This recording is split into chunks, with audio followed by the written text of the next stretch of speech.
年咧，大家都會見到啦，短片嘅觀看量大增。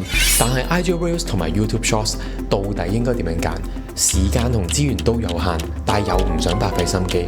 咁今日咧，我哋用幾分鐘嚟分析一下呢兩個睇落好似，但係其實好有分別嘅平台。IG Reels 咧可以叫得上係社交派對，佢透過你現有嘅 fans、朋友嘅朋友，一層一層咁樣將你嘅內容傳開去。呢個咧就係所謂嘅社交關係圖號。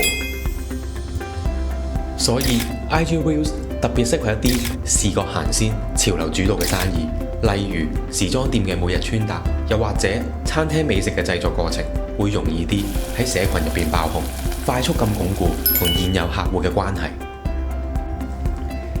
而 YouTube Shorts 咧，佢更加係一個藏書量巨大嘅圖書館。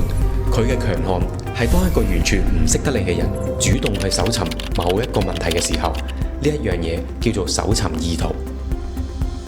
所以咧 YouTube Shorts 咧特別適合一啲知識型、教學型或者解決問題嘅內容，例如一條30秒學識點樣換水龍頭嘅教學片，當然啦，其實係唔會學得識嘅。或者一條律師教你合約必睇條款嘅知識短片，可以長年累月咁樣透過 YouTube 搜尋，為你帶嚟新嘅潛在客戶。咁應該點揀呢兩個平台呢？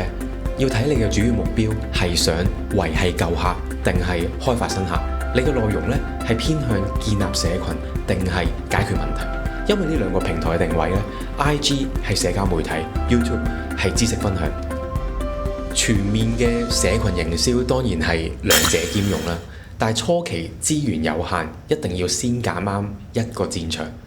如果你想為你嘅生意制定一套更完整嘅短片營銷策略，歡迎揾我哋傾下。我哋下集再見。